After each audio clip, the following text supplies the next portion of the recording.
चाहूंगा कि ये भजन चल रहा है, खास करके यादव परिवार वीर रस बहुत सुनना पसंद करती है दोस्तों। इसलिए मैं एक आध दो लाइन विजय लाल भैया का मतलब अंदाज बता रहा हूँ सारे का। एक लाइन सुन लीजिए। मतलब गाजीपुर धरती चाहती क्या है, बहुत से हमारे यादव परिवार हमारे उत्तर प्रदेश में जो शहीद हैं उनके लिए कहना चाहूँगा दोस्तों कि आखिर क्या ख्याति है दोस्तों हमारे। अगर ये लोग नहीं होते तो हमारे हिंदुस्तान की लाश कैसे बचती। लेकिन कहना चाहूँगा हिंदुस्तानी वीरों का पहचान बनाओ, सबको सरदार भगत इंसान बनाओ। जो लड़ जाए हमारे उत्तर प्रदेश हिंदुस्तान के लिए वैसा अखिलेश जी को प्रधान बनाओ। जो जोरदार ताली बजाएं और थोड़ा सा ताली बजाइए वीरों की धरती से। यहाँ दोस्तों अगर विजय लाल यादव भैया रहता, कहो रविंद्र यादव जी सिपाही जी तो कैसे गई था, वैसे भी अमन का घर उधरिया। एक एक लाइन बताइए, अगर गई था तो कैसे गई था रविंद्र भाई। अरे देश का लाज बचावल जवान भोजपुरी माटी का वीर उसका धरती में गाँव तो इतना अंदाज लगेगा। खास करके हमारे यादव परिवार को बिरहा बहुत पसंद आता है दोस्तों।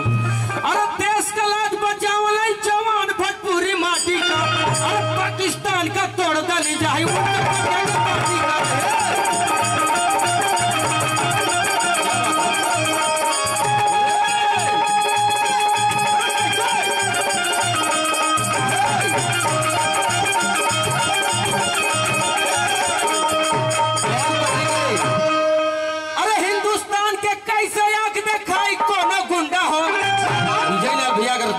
तो कैसे कहता।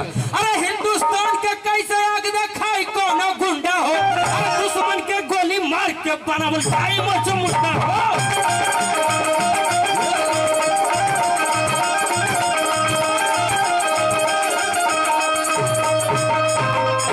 अरे वंदे मातरम वाला जवान भोजपुरी माटी के, वंदे मातरम वाला आवाज बुढ़वन के लाठी के, खास करके यादव परिवार के लिए। अरे वीर शहीदन का माटी जिंदाबाद बा, अमन का काबा मथुरा काशी जिंदाबाद बा। अरे तोरी लम में कसम अखिलेश यादव जी पूरा पाकिस्तान के मुर्दा बना दे हल जाई। अमन का भोजपुरिया मर्द देहाती जिंदाबाद बा दोस्तों। अरे भारत के आगे कौने देश का लड़का नाती जिंदाबाद बा। यहाँ का बुढ़वा आतंकवादी के गोजी से पीट के मुआ दिए यादव चाचा। अब अमन का बड़का दादा का लाठी जिंदाबाद बा। तो जोरदार ताली बजाएं। क्या बात है दोस्तों, बहुत ही खूबसूरत अंदाज। आइए